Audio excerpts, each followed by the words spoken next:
luminous numbers of people. Yay.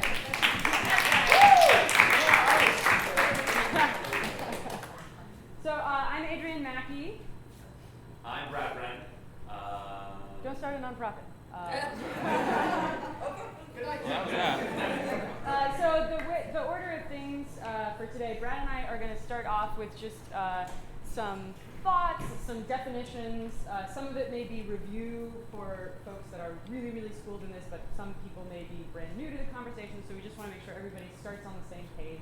We're going to share some research that we've collected. We're going to spend most of the time in the middle, just getting your thoughts, your experiences, your struggles, your successes, all these kinds of things, just kind of out in a public forum, because I think it's something that often gets talked about a lot at like midnight between two people, and you're like, ah!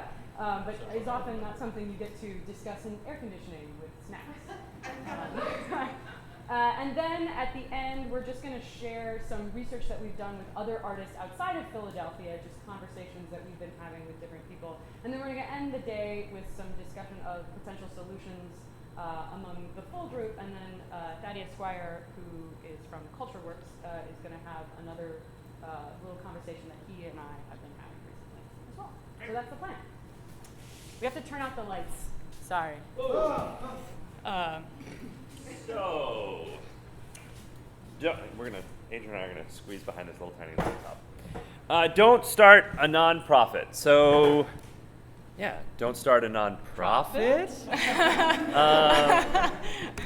And special thanks to Wyncote Foundation for providing the lovely food we have here, and helping us with this research.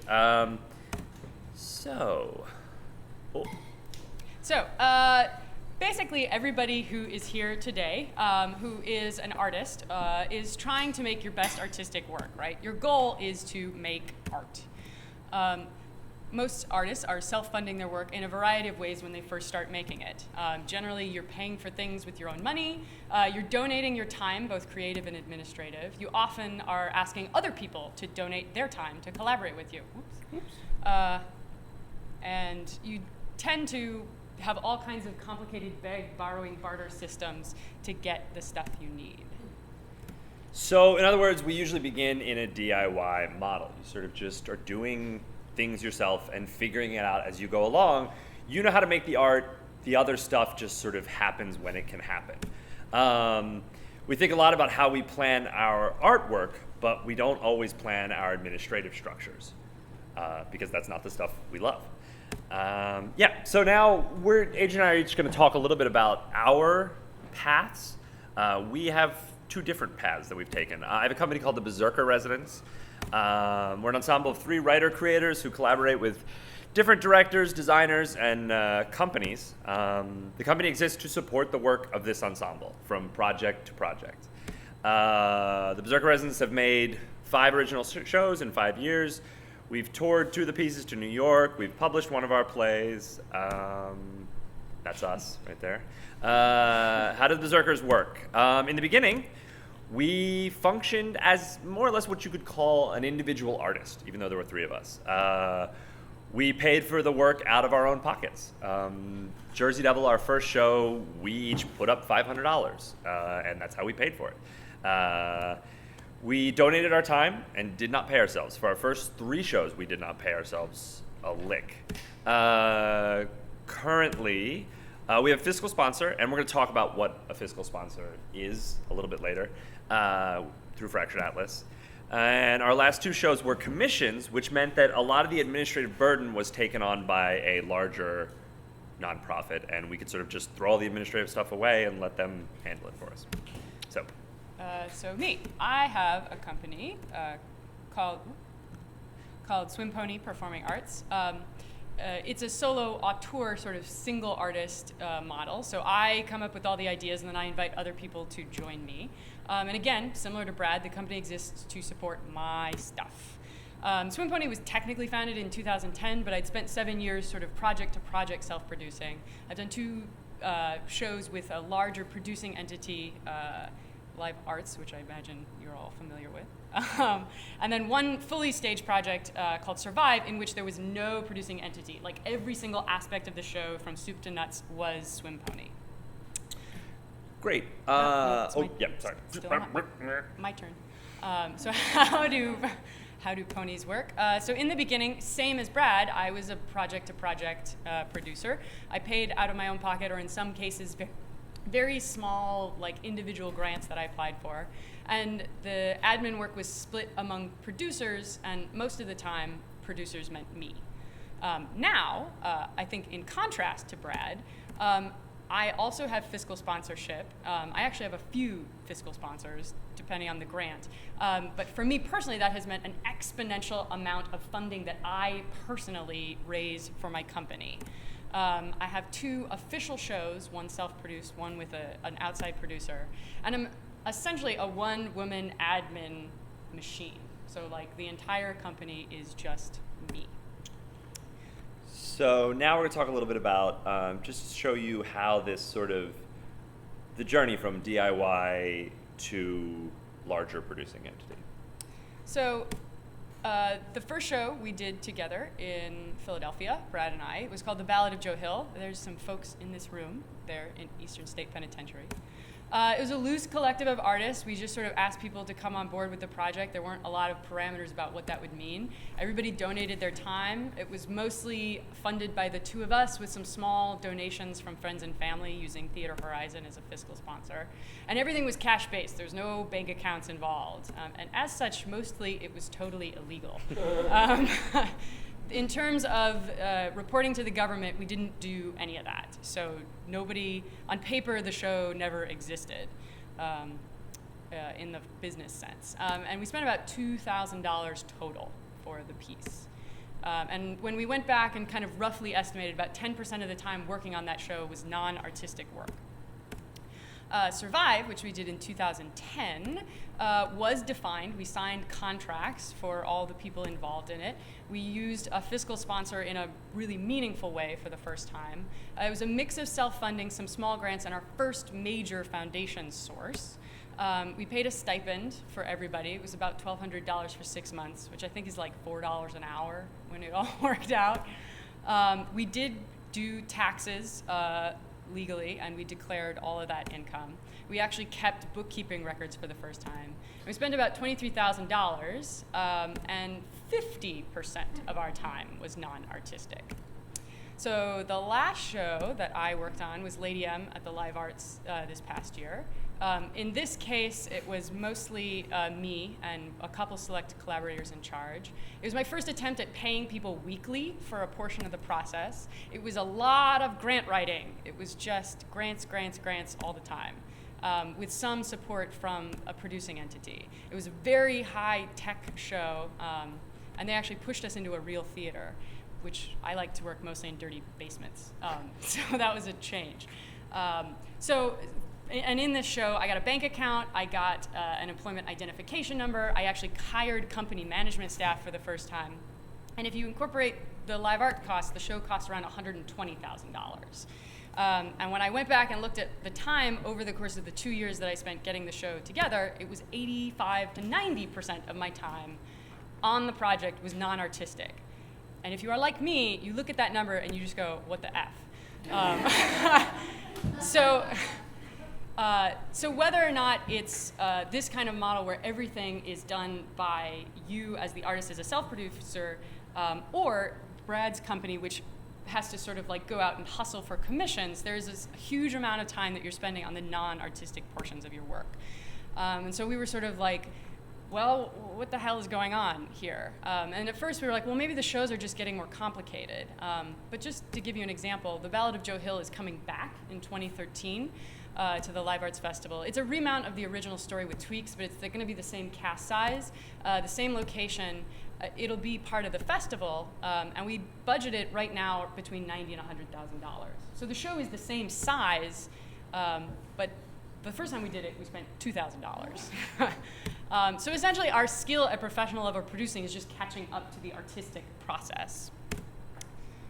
So, what's going on? As you grow, you need resources, and you want to make your work more sustainable.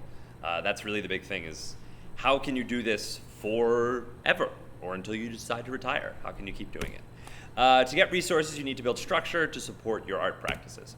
Admin tasks, business skills, budget, accounting, grant writing, development, PR, marketing, producing skills. You need all of these things. Essentially, it's the same artistic model. Joe Hill the first time will be essentially the same as Joe Hill when we remount it. Thank you, sir. It was bothering me as well. Yay.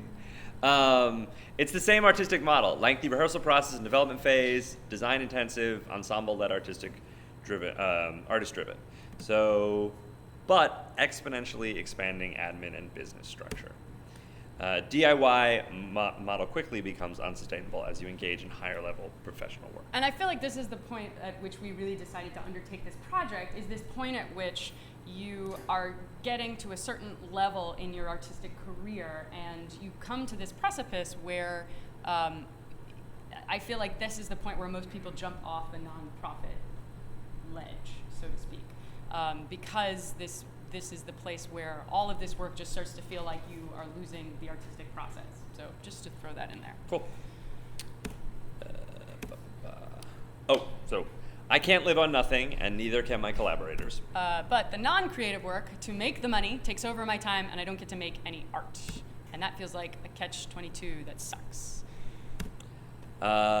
Is this nonprofit thing inevitable? And will it even solve the problem?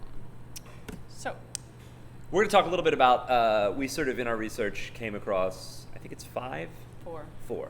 four structures that companies use. Companies or people? Yeah, companies or individuals use. We're just going to run through the four of them. So individual artist. That's what I said. The Berserkers kind of at times function as an individual artist. What does that mean? You're hired by others, or you're waiting for commissions. You work project to project. You're considered for-profit. Even if you're making art, you are considered a for-profit entity. Even if you're making art. You may think it's good, but you have total control as an individual artist. You have total and absolute control to not accept jobs, to accept jobs, to make the work you want to make. Potentially, you don't have as much administrative structure. The cons of this is small, tiny, minuscule amount of grants available, very small. You're guided by who will hire you. And generally all admin work is handled by this individual. So the nonprofit, what is it, right? It's a public charity, works for the public good. That's the legal tax definition. Hey. Oh, there you go. So it has a mission and a board who upholds the mission of the company. It can make money, right? Common misconception. But the money has to go back into the company structure, not the private shareholders who own it. So the pros, right? It's tax exempt. You can give people charitable deductions. Almost all foundation support is geared towards nonprofits. And structure. Structure can be a really awesome thing depending on what your work looks like. Some of the cons, right? There are lots of costs that start to come into play. Even just applying for the tax exemption is a hefty amount of money. And because there are all kinds of legal things that go along with being a nonprofit, you potentially have to bring on all kinds of other people than you might normally encounter. Like I said, there's a lot of work that goes into keeping records that you have to submit. And so again, that may not be part of your practice otherwise. And shared control. A board is technically responsible for the nonprofit and its mission, which means that you have to negotiate the control of your art practices with this group of people. So fiscal sponsorship, what is it? It's a legal agreement between an individual artist and an arts organization, or a 501c3, that allows you to get tax-deductible contributions, which is not nonprofit status. And I think that's something that took me a couple of years to figure out exactly how that's different. NYFA, The Field, Fractured Atlas, these are three national organizations that do fiscal sponsorship that you can check out if you're interested. They usually take a fee. 6% is the Fractured Atlas fee. But depending on what you get for your money, it's a different amount. So the pros of fiscal sponsorship, you get bigger of the contributed income. So whatever is donated to you. You get bigger funding access. You get some oversight depending on the organization. And you often get other kind of fringe benefits, online courses, professional development stuff, education programs, access to insurance or lawyers, stuff like that. The cons, and this is one I know personally very well, you can get more money, but you do not necessarily get any structure to support the money and the management of it once you have it. And still a lot of funders don't use fiscal sponsorship. Taxes and accounting are entirely up to you, and you often don't have immediate access to those funds. There's usually a waiting period after the funds are in there, or once you submit a request, or once you send in a grant before you can actually get the stuff. And you can, at least as far as I've found, never ever ever get cash advance, which means that every single thing you have to buy, you have to have the receipt, send it in, wait a week to get the money back. LLC, limited liability company. What is it? A small for-profit company. Pros: less administration than standard corporation. Protects individual against legal issues. Their house cannot be taken from you if someone sues your company. Can legally divide profits in an ensemble. A lot of the same benefits as individual artists. Control project to project. Cons: can't accept tax deductible donations. No help with foundation support. And admin work is still on the artist's shoulders. Great. So, Go. all right. So we've talked a lot. I think now what we want to do is, now that we've all kind of gotten ourselves on the same page, what we want to do is just like pose like a couple of big topics for discussion and just kind of get people's perspectives and hear how people are managing different aspects of this problem. You want to turn the lights on? We can see each other, right? Yeah. It's cozy, right? Yeah. So just so we have that down there, right? Those are the different models that people have, that we talked about. And we're just interested to know how different companies, and especially across different art practices, right? Like the way theater works is really different than how dance maybe works. So what is your structure? Who does the work? And that can often be a very fomenting, is that the word I'm looking for? I don't know. It can cause much strife, is what I have found. And then how do you find funding for it once you have a structure in place? So is there anybody, let's say, who has a small collective or a company or is an artist who wants to talk a little bit about what they do right now? Share your deep, darkest secrets with us. I'm Amy Smith from Headlong Dance Theater. We do have a nonprofit organization, and I think the reason it's been successful and sustainable is there are 3 co-directors and we share the administrative burden. So I do all the financials, Andrew does all the grant writing and fundraising, and David does all the PR and marketing. If that was all on my shoulders, I would not have been successful. It's just too much work. I love the 90% non-artistic work status. I mean, I don't think that's true for us, but it might be. So we split the administrative work and the artistic work.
lot of my peers, especially in the dance community, suffer from is starting a nonprofit, not having enough to hire someone knowledgeable and skilled enough to run the nonprofit, and then getting in trouble with tax filings, board issues, funders noticing that your stuff is all a mess because the person, and it's no fault of their own, they just, you know, $12 an hour can't buy a really good managing director or administrative person, I'm sorry to say. And did you come in to the company with those three separate areas of expertise, or is that something that you I sort think of? those are, I mean, it's a little like socialism, like from each according to their ability. We're self-taught administrators, but I also worked, my non-headlong work for many years was for a for-profit business, so I taught myself business skills on the job, so that was really, really useful. And then Andrew and David are both self-taught grant writers and PR people. But I do think each of us had those affinities, those interests and abilities inside us. So it wasn't too challenging to learn those skills. If the work had gone any other way, like if I'd been responsible for the PR, I think it would not have gone well, you know, because David's just good at that, you know, I'm not. And if David had been responsible for the finances, we would not be arrested. For example. Do you support yourself primarily through your company, and how long has that been true? Now we do. We give ourselves a salary.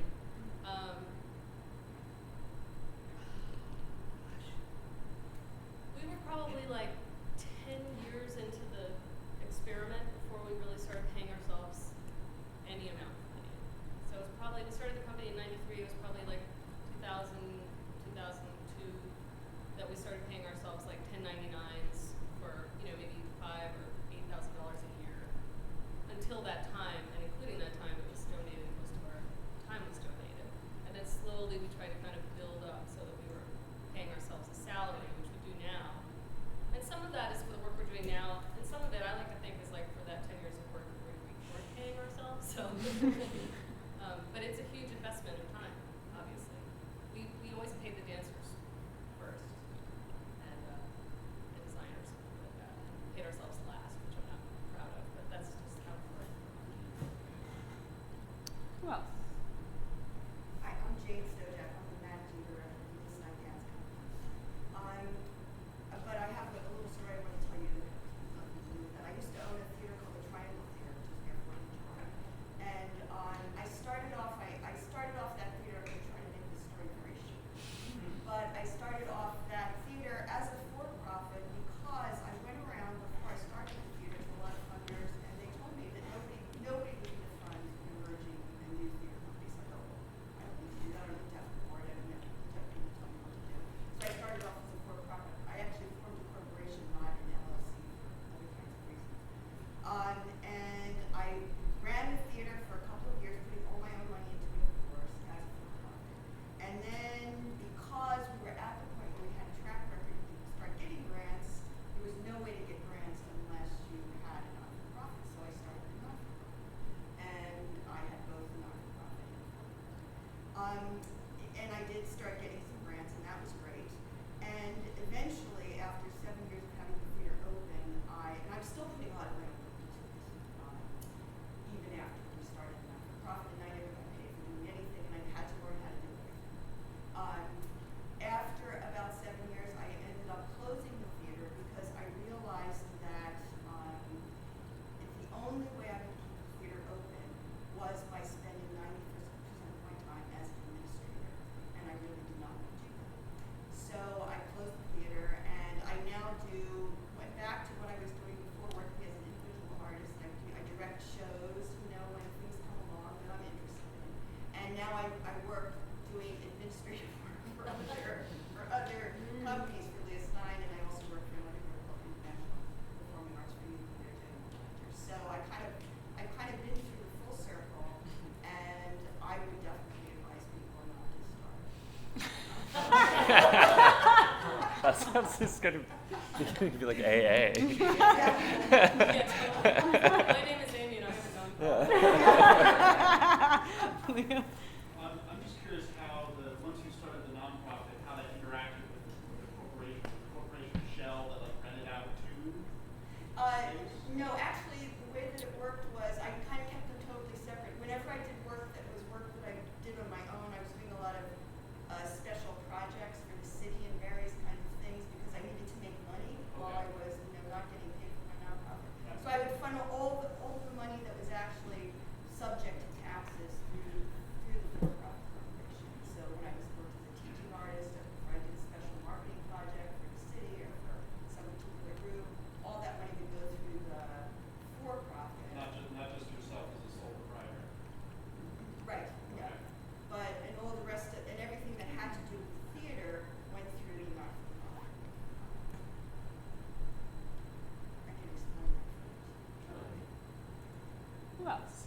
I'm interested in some, who does not have a nonprofit? I want to hear from somebody. Yeah, and who does not have, like, you don't think you have structure. Well, I'm an individual artist. I mean, I don't necessarily have any structure at all. But what I do have is a lot of different things that I do, and it's actually not entirely true that I have structure, because I have, one of the main things that I do is I have two different shows that I tour in elementary and middle schools, all over New Jersey and Pennsylvania and Maryland, and I've been to New England, and for those I have booking agents. There's an organization called Young Audiences that has chapters in different places. And so I'm on the roster of Young Audiences of New Jersey, Young Audiences of Eastern Pennsylvania, Young Audiences of Maryland. And Young Audiences as an organization sees itself as this arts organization that does all this stuff. I see them as booking agents. They don't like that very much. They think that I work for them. I don't. They work for me. But the problem is I pay them a significant amount of money. I mean, different chapters take different percentages. But I mean, Young Audiences takes 20-30% of what they charge the school before they send me a check. I do some of my own booking in certain areas, which is great, but it's a lot more work. So I am paying that 20-30% to somebody else to do that administrative work. And to do a lot of the publicity, and they set showcases. I mean, so in some ways it's, that works for me. But it's a static thing. It doesn't feel like there's a growth to it. It's a thing that works, and wanting it to become anything more. And sometimes it's frustrating because like, they're taking a significant portion of the money that my show is earning in the school. But for everything else, it's just kind of ad hoc. Oh, I got a show here, I got a show there. You set personal goals for yourself on what you want to do next. Like I want to do more directing, so I'm going to do more directing, whatever. That happens. But it's very much, there's a haphazard quality to it. I think some people are better at, I think it seems like you're better at creating you wanted to have this company do this work, you set it up and you made it do, that's never my strong suit. And times that I have self-produced, especially as an actor, we had a small company called Ninja Muse, myself and some friends a number of years ago. We did 2 shows. You're on stage doing the show, and it's impossible because you're sitting counting the audience and figuring, can I afford to pay for the hall tonight? And I can't. And then I'm trying to do the show at the same time, and that's an inherent conflict between the art and the commerce that is just impossible to deal with. I've said I will never act in another show that I'm producing because I'm not an actor who can separate things that way. So, but I want to be I don't want to be a producer. I want to be an artist. Well, It's not possible to do that as an individual producer. Yeah, and I think like I know even from a director's perspective, like there are often times when I'm sitting in a rehearsal and I'm like, we're like spitballing ideas, and somebody says something, and I'm like, I can't afford that. Like, and it's like before we've even had the conversation, like before I give myself the space to actually like have the full idea, I'm already like, I'm already counting down, like I'm already budgeting it down to like a slightly less version of something. Who else? I would say I don't have structure. My structure, well, what I do is for my studio space, I perfectly hard my time in community engagement projects and exchange for studio space. My housing situation is the same way. It's the barter system. So for exchange. So I'm in a very fortunate position in that sense, because it's not available to everybody.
said you've received some grants. Do you have a fiscal sponsor, or were they individual, the grant? Some were individual. I have fiscal sponsors for them. Some of them are not the one who's receiving it. It's for the science, for example. So I'm using that for the night and actually, I might be creating some art if I need those slots. Okay. So yes, I've done both fiscal sponsors and some of the others. But it depends. If it's one of my personal projects, one of the ones that I want to drive, and it's me receiving that money because I just need to be approved with that tax structure. Because it's sponsored, like we now is able to get. So I'm trying to like follow the rules as much as I can without doing anything illegal.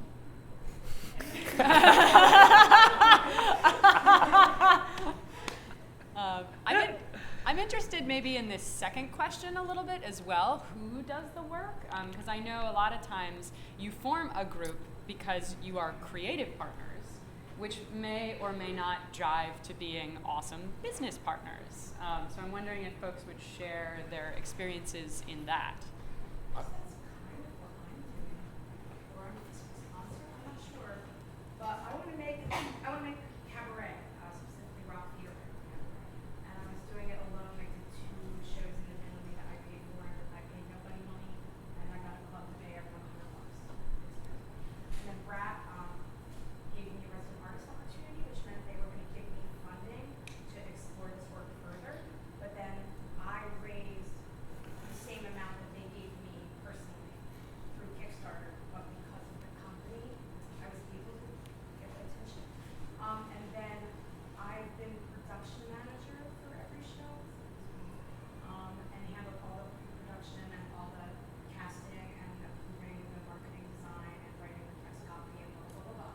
So like I have like a little administrative support from this company for this idea that's mine that needs more funding than the company was able to give me that I, so now that that's happened, the question for me is like, do I go and do all that work alone? I guess maybe I've been doing 60/40 administrative work, maybe 70/30. Do I go and produce alone now? Because I want to tour and I think the model is cool.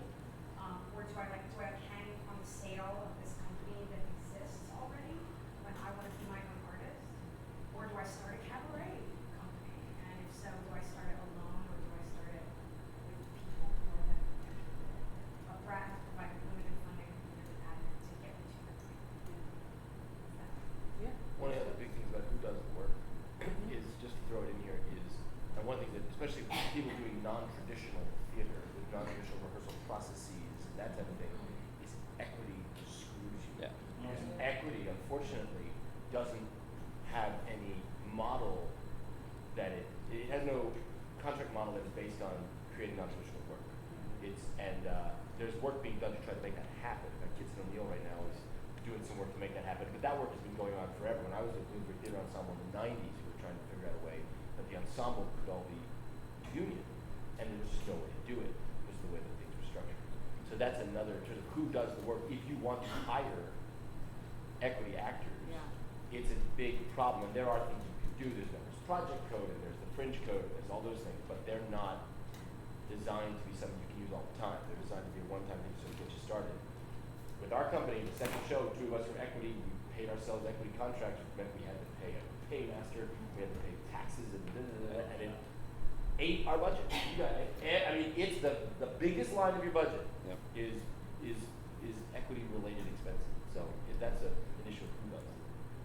It also seems to feed into, it also becomes a significant amount of our administrative time.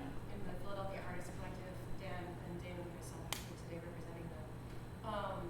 We produce 2 shows a year. We have a mix of equity and non-equity contracts. And all that equity stuff that Seth is talking about, I think is probably one of the biggest, like, purely administrative pieces of our puzzle. You know, if you take out pure marketing and pure development, then union contracts and paymasters and negotiation, so much time that we are spending as producers. So the 5 of us as a collective body are trying to be creative artists. We're also trying to be producers, and yet we also have to be payers of rent and feeders and families. So how do we?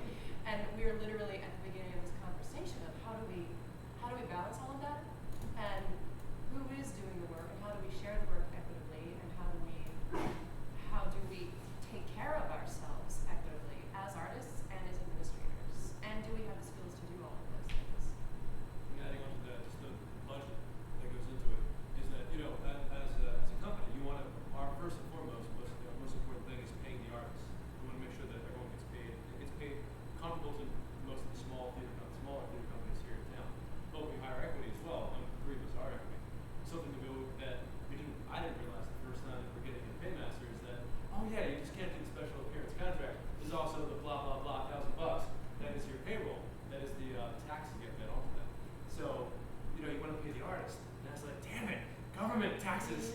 sneak back into it. So it's that added amount of money you have to at least budget. And there's no end of work because there are 5 of us now. We just asked another person to become a member of the collective, but we're all 5 of us working all the time. And as far as structurally, Damon and I started a limited liability corporation. So we've got the employee identification number and the works, but we are also fiscally sponsored through Fractured Atlas. So it's constantly jockeying the paperwork between one and the other, going, okay, we've got the money here, we bring it to the bank account, we allot it for this, and then it goes out. And it's a lot of work. But the nice thing is that divvying up, like Andy was saying, divvying up responsibilities. You gravitate right to doing PR and taking care of all that kind of stuff. And all of us, Dan and I, and everyone who have a say in artistic stuff, I kind of take it over a lot of the payroll kind of stuff. I can't swing a hammer. Dan, I'm the technical director. I just crack jokes. Yeah. And then Catherine and Cheryl handle a lot of development stuff and the Administrative marketing stuff. So we've managed to we had our first ever pack retreat at my house last Monday where we just went for like 12 hours from like 10 to 10. And we kind of hammered out all this kind of stuff, figured out who does what, when. And we've been talking about the possibility of becoming a not-for-profit, moving to 501c3. And we're very much on the side right now of no, because everything that we did when we first started was we'll do this and see if we get away with it. We did the Duchess of Malfin. Okay, well maybe we'll try and do that again. Like that seemed to work. And it's like now that we've done a season where things have, we did a fringe play and readings and this thing and we go. So now we've got what we want. How do we maintain this without doing a 501c3 jump?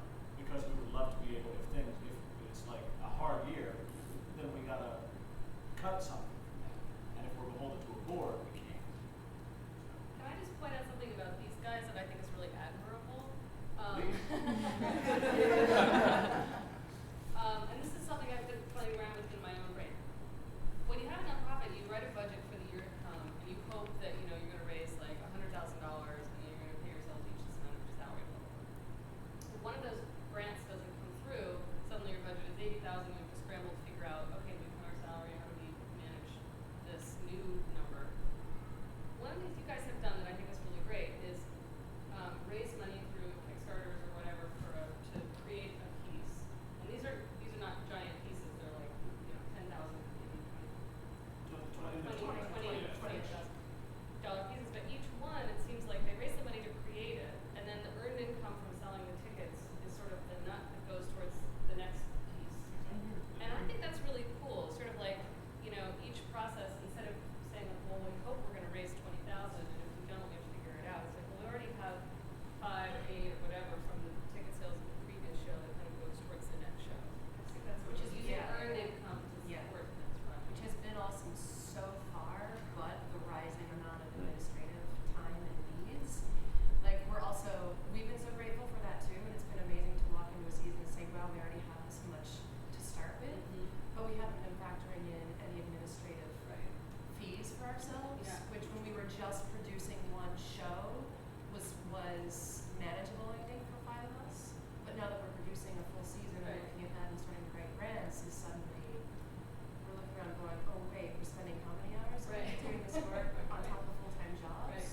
That's not fair. Totally And it's unsustainable. and realizing that that's not fair to the company. Yeah. For us to be donating our time for Yeah. 3 to 5 years, Yeah. it's not fair for the development or the marketing work to be done at 1 o'clock in the morning after you finish Yeah.